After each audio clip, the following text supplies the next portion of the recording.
Hey everyone, happy Monday. I'm jumping in here for another live. I'm Alyssa Labrecque, nutritionist and gut expert, and we have officially hit the holiday season. And one of the most common fears that come up around the holiday season is what you can eat without reaction when you're struggling with gut issues. So many of you have been hanging out with me and are either struggling with the diarrhea, the constipation, but most commonly that trapped gas, bloating, even sometimes pain. Some of you are getting burping, acid reflux, and just overall feeling really exhausted and crummy. And so when you go into the holiday season, where it's supposed to be the most wonderful time of the year, and you're feeling about half full in terms of energy and capacity, it makes it really difficult to enjoy things, right? To enjoy the festivities, enjoy traditions or family gatherings, getting together with friends. And the most common thing that ties all these things together is food, right? So I want to help you guys get through December with some really easy tools that are going to help you navigate through whatever gathering is going on or scenario that has you sitting in front of a big plate of food and feeling really scared. We want to alleviate that overwhelm and help you feel really confident this holiday season. So I'm going to give you 3 really easy strategies today that I want you to be focusing on all throughout December. And in fact, while we're talking about this in the context of gatherings and potlucks and Christmas dinner, really this can be implemented through your day-to-day life, okay? So make sure you grab a pen and let's jot some of these tools down. So the very first thing that I want to have you start doing is to actually stop telling yourself that you can't eat food. This is one of the most destructive, damaging thought patterns when it comes to your digestive health. This comes from this idea that food is the problem. But it just doesn't make sense, guys, that food would be the problem. Let's unpack this a little bit for a minute. Now, let me just clarify. We're not talking about like McDonald's, Big Macs, and, chips and chocolate bars. I'm not talking about when we're, eating processed foods. I'm talking about the individuals who are scared to eat broccoli, right? Many of you are actually scared to have garlic and onions. Or I've even heard over the years, many clients come into our Love and Trust Your Guts program who have even tried taking meat completely out of their diet and going vegetarian or vegan because they feel their bodies just can't digest food. I'm talking about this idea that whole, healthy foods are the problem. It doesn't make sense if we think about it, right? So your body requires food, to function. It's kind of like your car needs gas in the gas tank for the engine to be able to run. And so this idea that our bodies are rejecting the very thing that keeps it alive, it just doesn't make sense. So if you've been hanging out with me for a while, you know that I always say food is not the problem, your gut is. Now, I'm not discrediting the fact that many of you, when you eat, experience some sort of discomfort. But let me clarify what's actually going on there. It's more likely that your stomach is struggling to break down those foods, not because of the food, but because of your stomach, right? So I'm going to give you some tools to how you can help that today. But another thing is oftentimes when we're eating foods, they can sometimes be trigger points for bacteria because they're actually feeding the bacteria or irritating the bacteria, the bad guys. And then those bad bacteria become more active and they start producing more symptoms. So it's really important that we place the blame where the blame belongs and start unenmeshing this fear from food. And again, let's blame what the real problem is. The fact that you very likely have an underactive stomach, if you have diarrhea, constipation, gas, bloating, pain, acid reflux, any of these symptoms going on, you have a gut infection. There's no question whether you have one or not. The question is what kind and how bad it is. Okay, so that's something really important to remember. So we need to stop telling ourselves that we can't eat food, because guess what's going to happen? When you tell your body that you can't eat something, it literally shuts down your digestive system. It triggers a stress response as if it's under attack, right? So you just told your body, don't eat this thing, and then we literally put it in our mouths. What do we think our body is going to do with that? Right? The body thinks, there's stress alarms going off. This person is nervous.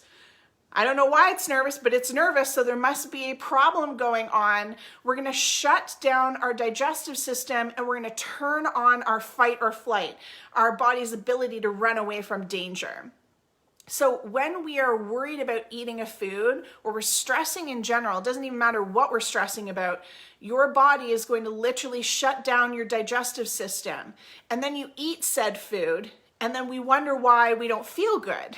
Well, it's because your gut is not breaking down that food because you just stressed yourself into a point that your digestive system is inactive. Okay, so the very first step is by not telling ourselves stopping telling ourselves we can't eat a food means that is going to open you up to being able to keep your body in a rest and digest state, increasing your chance of actually breaking down those foods. Pretty cool, right? So what would happen, what would change for you if instead of worrying about foods and telling yourself that foods were the problem, what if we started telling foods that these are the things that are nourishing and supporting our body? Every time we ate, we express gratitude, like, yes, this food is helping my body heal. What if the foods you ate were one of your biggest healing tools? What a reframe, right? So that's the very first step. Okay, so the second step is that you do need to support your gut, right? Because there's some kind of infection going on. If you have any kind of gas, bloating, diarrhea, constipation, acid reflux, pain, even fatigue, brain fog, memory issues, irritability, itchy skin, itchy eyes, nose, ears, bum, if any of these things are going on, there's some kind of imbalance and infection in the body. So we can't just go through on a hope and a prayer, right? We do require more support. So when we are looking to support the digestive tract throughout the holiday season, there's two key things that I want you to implement. The first one I kind of touched on a little bit, which is reducing your overall worry level or your stress level. Okay, so that by stopping this narrative of I can't eat anything, that's one way of reducing your stress level, okay? But overall, not just even food related, but worrying about people, places, and things around you, this busyness of the holiday season, if we can get out of that and actively keep ourselves calm, particularly around mealtime. What we've seen is that when we are eating and we're calm when we're eating, we can actually increase our digestive capacity by up to 80%. When we're stressed, we can actually reduce our enzyme production by up to 80%. Like, that is significant. That is significant. So what I'm going to encourage you to do is anytime you are engaging with food, let's say there's a big potluck party happening and you're going to enjoy some of the food, what you actually want to do is spend a couple of minutes right before you start eating and calm your nervous system. So reframing the food. I'm grateful for this food. This food is going to nourish and help support my healing. Also taking 10 deep breaths to help calm that nervous system. Okay, these are all things that are going to increase your enzyme production and your ability to break down the foods. Okay, now the second tool I want to give you is something that's going to help to stimulate your enzyme production, and that is apple cider vinegar. Now, apple cider vinegar stimulates your body. It kind of gives it a bit of a swift kick and says, hey, Chop, chop, chicken Louie, it's time to get producing digestive enzymes because we're gonna start eating. And one of the easiest ways that you can integrate this in is with 1 tablespoon diluted down at about 1/4 to 1/2 a cup of water. Do not take it straight. You might be able to take it like a champ and just chug it back, but it is very hard on your esophagus. And so you do wanna make sure you dilute that down, okay? So a quick little shot of apple cider vinegar about 15 to 20 minutes before your meal is going to stimulate enzyme production, okay? Increasing your body's ability to break down your foods. So remember, when food's not the problem, your gut is, these tools are gonna actually increase you breaking down that food, okay? Now, the third thing is, we gotta map out a couple of other solutions, because sometimes we do go to these potluck parties and they're full of foods that may be an irritant to your gut, okay? So in terms of how we guide our clients through with dietary changes, we don't believe in restrictive diets. We don't believe in the low FODMAP. We don't believe in specific carbohydrate or elimination diets, because food is not the problem. But there are specific inflammatory foods that increase the inflammation levels inside your body. And it's quite simple. It's dairy, gluten, and sugar. That's it. Okay, now it doesn't mean that perfection is required. We're all gonna eat the pizza one more time in our life. We're all gonna eat the cheese or whatever it is, but it's about reducing your exposure so that you can reduce your overall inflammatory load in your body. So instead of your body having to focus on fighting to break down these sticky, goopy foods, it can instead take that energy and put it towards healing, put it towards repairing the gut. Okay, so you are going to be confronted with these food groups this holiday season, no doubt about it. It's why one of our favorite things to do for our clients in the Love and Trust Your Guts program is we've got a whole bunch of dessert recipes going on right now. Our clients have been absolutely loving it. We've got everything from like gingerbread cookies to, I don't know the names of them, but you know the ones that have like the chocolate kiss on top. We've got what do you call it? Candy cane cookies, like shortbread cookies. We've got so many chocolate delicious desserts going around in our group right now, and they're all sugar-free. They're all dairy-free. They're all gluten-free, because you can eat these foods. We just got to get you the swaps. Okay, so you're going to be sitting in front of all kinds of desserts this holiday, and you can use things like the apple cider vinegar to help support your body in breaking these things down. But there's some other solutions to this as well, and that's where I want to talk through a couple of others. So the very first one is you need to set some boundaries. You need to get really clear on what you are prepared to eat and what you're not prepared to eat. And in my experience, most of our clients are very clear on like, I don't want to touch those foods because those foods hurt me. And I find our clients don't tend to have the luxury of eating garbage stuff because it hurts so bad that they're often over eliminating. They're often taking too much out of the diet, okay? So if, however, you're on the end of the spectrum where, you know, people are constantly offering you food and they don't understand why you're not eating foods, we need to get clear on setting boundaries with the people around us. And I want to give you a really simple phrase that you can use with your family, and I want you to write this down. So if someone's offering you something, you can say, thank you so much. I'm not eating that food right now, but I really appreciate you preparing that. Okay, so thank you so much. I'm not eating that right now. It can be as simple as that. We don't need to get into the drama of, I can't eat anything, my gut hurts, if I eat that, I'm not gonna be able to poop for a week, and there's nothing for me to eat here, and oh, woe is me. We don't need to get into the whole victim thing, right? It's just a simple, no thank you. I'm not eating those things right now, but I so appreciate you offering, or I so appreciate you preparing that food, okay? And just leave it at that, a gentle boundary. The second thing is there are solutions. We have choices. And far too often I see people in this mindset of I can't eat anything, to the point of they just isolate at home and they don't go anywhere, they don't do anything. And the reality is you can eat foods. And it's literally robbing you of experiences to the point where a lot of people end up turtling completely and they just hide at home and they miss out on experiences.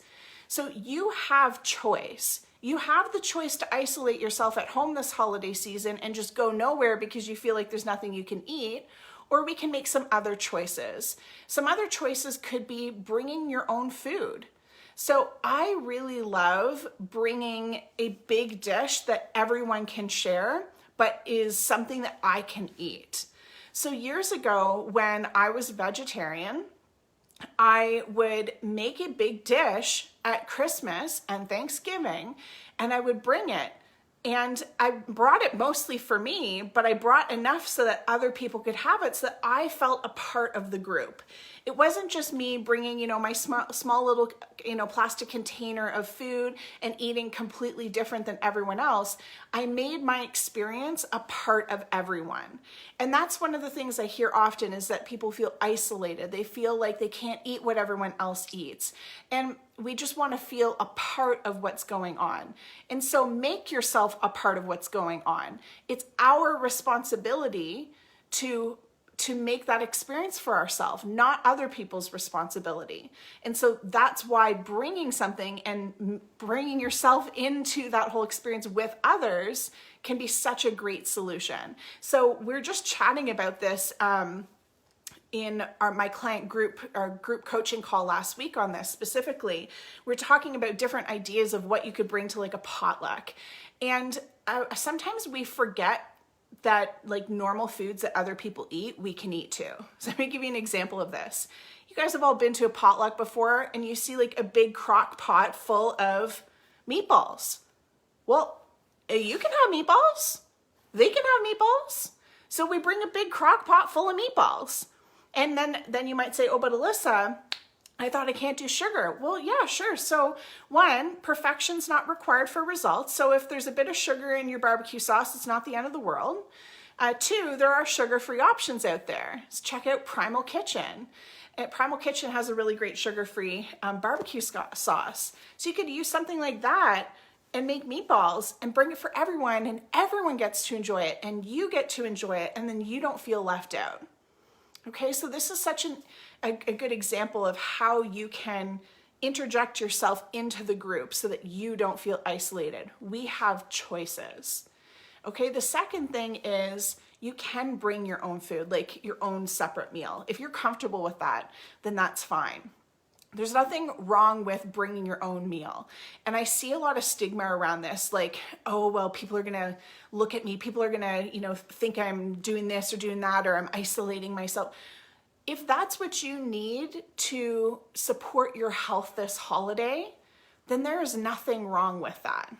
There have been seasons in my life where I've gone to, extended relatives for Christmas or Easter or Thanksgiving, whatever, holiday season was present.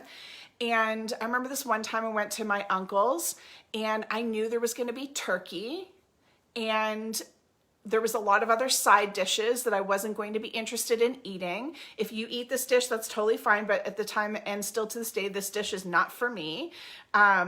It's like a sweet potato with marshmallows, and I don't even know what else, but the marshmallows on sweet potato, I was like, no, thank you. I'm good. So I knew there'd be like turkey and that sweet potato marshmallow dish and potatoes, and that's about it. They're pretty basic. And so I actually brought a couple of sides. And I didn't need to bring sides for everyone because I knew everyone else was going to be taken care of. So I knew I had protein because the turkey was going to be there. And I actually chose to bring some beans on the side, a small salad, and I brought a bit of mashed sweet potato for myself. And so I just brought these small little containers with my portion of each of these sides, and we sat down at the table, and plunk, plunk, plunk, I put each of them on my plate, and away I went. And it was fine. And I had some of the turkey that was on the table. So you have, again, choices. And that's the piece I really want you to hear. You have choice. This mindset of I can't eat anything, it robs us of creativity. It robs us of this idea that we can be a part, and it becomes this like all you can see. You feel like there's no way out, there's no solution, there's no options. And so that's why we have to start with first removing this dialogue that you can't have anything. Oh boy. I don't know why this is rotating on us. It looks like we're sideways now. Give me 1 second. Ben just posted, please repeat the name of the place to find sugar-free barbecue sauce. The brand is Primal Kitchen, and you can get this at health food stores. Primal Kitchen. I said that kind of fast. Health food stores, I've even seen it online. I'm not sure if you're in the States or Canada, but I've seen it on well.ca, I believe it is, in Canada. Where else did I see it? And I've even seen it in the States. Where did I see it online in the States? You guys in the States have a lot of really cool like online shopping grocery stores. I can't remember the name of the main one right now, but you can get it online. Just Google Primal Kitchen and it'll come up. So choices, guys. When we get out of this restrictive mindset, then we actually get into this idea that there is a solution. And we get out of this fixed mindset and we get into a solution-based mindset. And being in a solution-based mindset means that no matter what obstacle you're facing, you will find a way. You will find a way. And at the end of the day, no one can force things on us. No one can force us to eat certain things.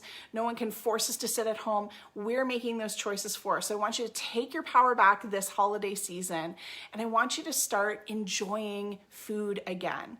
And so the one last thing I want to impart upon you for this holiday is I want you to stay protein focused. Okay, so protein is the building blocks for your muscles, and protein is going to be something that will serve you well this holiday season because your gut lining is a muscle. Now, protein can be found at every place you go, every meal that you sit down to, whether it's a Christmas dinner and turkey is being served, or ham or a roast or whatever it is, or you go to a potluck and again there's meatballs, or often there's sliced meats and things like that. There's typically always a protein present. So focus on consuming the protein, and protein is an important gut healer for you. So there's always going to be a way, guys. I hope that you have the most wonderful holiday season as we're diving into it. We're going to come in next week with one more live before the end of this year to support you along the way. So I hope you guys have a fantastic week, and we'll chat real soon. Bye.